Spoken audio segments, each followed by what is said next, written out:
인문학은 공부일까? 가끔 나의 독서 편력을 기이하게 여기는 벗들을 보며 내 스스로 던지는 질문이다.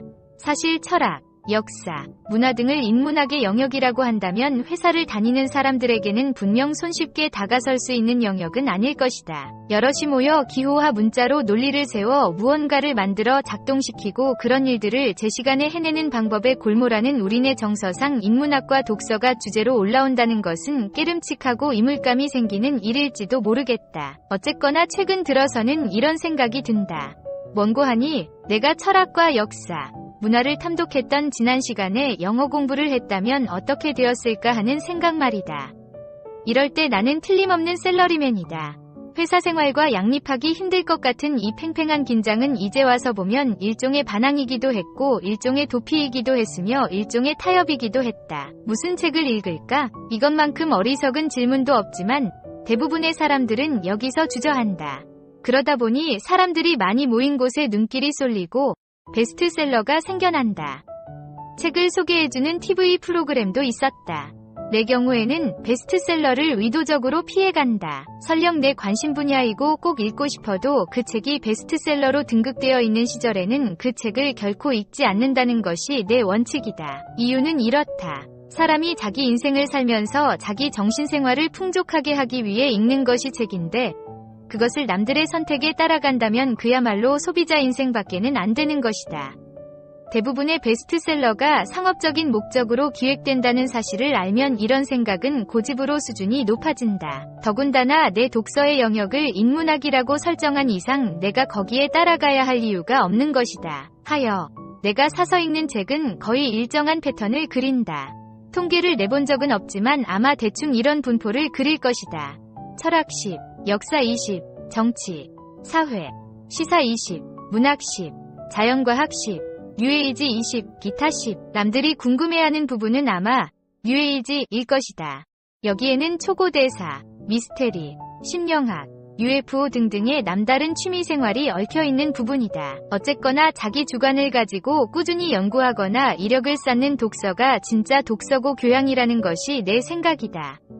그러다 보니 웬만해서는 남이 나를 대신하는 경우가 많은 소설을 읽지 않는 것도 나의 특이한 버릇이라고 할 수 있다. 소설에 대한 적대감은 없지만 우리 대부분이 세상을 살면서 나름대로의 소설은 다 쓰고 있으니 어떻게 읽을까? 주변의 동료들이 어려운 외국어로 된 기술서적을 뚝딱뚝딱 해치우는 것을 볼 때마다 나는 등골이 오싹해온다. 아, 저것이 과연 가능한 일인가? 내 나름대로 몇 번 시도를 해봤지만 결국 도표와 그림, 요약문에만 눈이 쏠리는 내 능력을 스스로 의심해본 적은 없었다. 그런데 반대로 수시로 제목이 바뀌는 나의 책을 보며 동료들은 신기해한다. 지난번 책은 다 읽었느냐면서 묻기도 한다. 아직도 읽고 있다고 하면 그 책은 어디 있느냐고 묻는다. 내가 지치지 않고 책을 읽을 수 있는 첫 번째 비밀은 동시에 여러 책 읽기다. 사람의 기분이라는 것이 아침 다르고 저녁 다른데 같은 책을 들고 계속 읽다 보면 기분에 따라 흥미진진하기도 하지만 갑자기 지루해지는 수도 있다. 그럴 때 책을 놓게 되면 다시 책을 들기란 쉽지 않다. 따라서 지속적인 독서를 위해서는 내용이 심각한 책과 그렇지 않은 책을 동시에 읽어나가는 것이 좋다.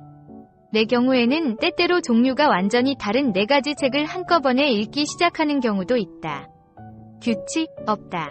기분 내키는 대로 집어들고 읽다가 지치면 내려놓는다. 물론 재미난 책을 읽으면서 일부러 이렇게 할 필요는 없다. 집중이 되느냐고 물으신다면 우리가 학교 다닐 때 도대체 몇 과목을 공부했는지 기억해 주시기를 바랄 뿐이다. 계절과 책, 가을이니까 독서를 하랍시고 분위기 잡는 신문기사들을 보면 나는 속이 좀 쓰리다. 책은 가을에만 읽는 것이 아니다. 더군다나 가을은 소풍 다니고 운동회 하기 좋은 계절이라 결코 책을 읽는데 유리한 계절이 아니다. 나는 오히려 이런 계절일수록 실용적인 독서를 권한다. 팍팍한 논리나 서글픈 우수보다는 배워서 남주지 않는 실용적인 독서가 가을에는 더 어울린다. 긴 겨울을 준비하는 기분도 들고 말이다. 봄에는 에어른 할 것 없이 죄다 바람이 난다. 이럴 때는 주제야 어찌되었건 문학스러운 글을 찾아 읽는 것이 좋다. 여름과 독서 산매경은 자주 들어본 이야기지만 실제로 여름에는 책 읽는 속도가 빠르다고 볼 수 있다. 해가 길고 버스나 전철을 타고 다니면서 책을 읽으면 그만큼 속도가 붙는다. 반면 겨울은 해가 짧아서 책의 속도는 느려진다. 하여 여름에는 무거운 책을, 겨울에는 재미있는 책을 고르는 것이 좋다. 가을에 어울리는 책으로 기혼자들은 육아서적 이 의외로 좋다. 다른 이름으로 바꾼다면 좋은 부모 되기. 전문서적인 셈인데 이걸 실용으로 분류할 수밖에 없는 내 심정은 약간 슬프다. 교육 철학이나 심리학으로 분류하면 아마 겁이 날 수 있을 것이다. 대표적인 책으로 부모 역할 훈련을 들 수 있다. 아이를 사랑한다면서 이런 류의 책을 한 권도 읽지 않았던 나는 더 겁이 났다. 하여 이걸 실용서적이라고 인상에 구겨 넣었는지도 모를 일이다. 내가 내린 결론은 좋은 부모 되기란 한마디로 육아의 기법을 익히는 것이 아니라 결국 내 인격을 고치고 바꾸는 일이라는 것이다. 육아의 비법은 한마디로 아이와 친구 되기이다. 친구가 말을 안 듣는다고 윽박지를 수 없을 것이고 해달란다고 다 해줄 수는 없을 것이다. 이 핵심을 파악하기 위해 나는 사권이 책을 읽어야 했다.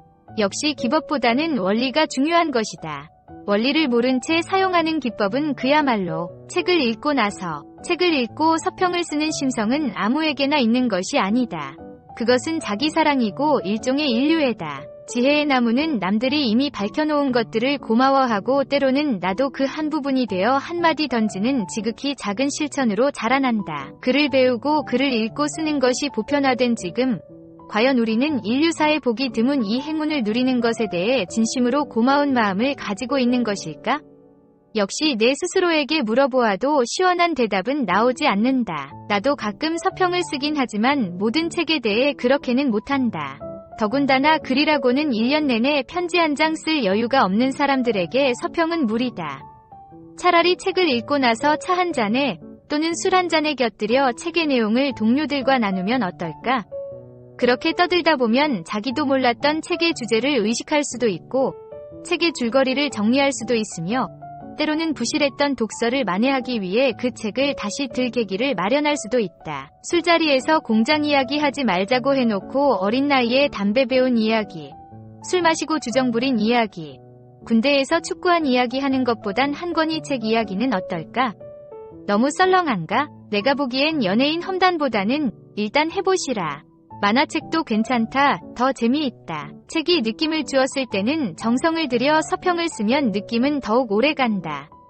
가끔 인터넷 서점에 서평을 올려서 경품에 응모하는 것도 좋은 방법이고 자신만의 서평을 모아두는 것도 좋은 방법이다.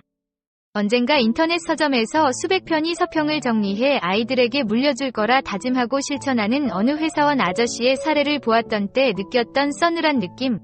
뭐 그 정도는 너무 힘들다고 보고 하여간 책을 읽고 나서 흔적을 남기는 것은 매우 좋은 독서법이라고 할 수 있다. 독서랍시고 가짜는 책을 대충 읽는 사람이 독서론을 한마디 하자니 역시 닭살이 돋고 정수리가 뜨끈하다.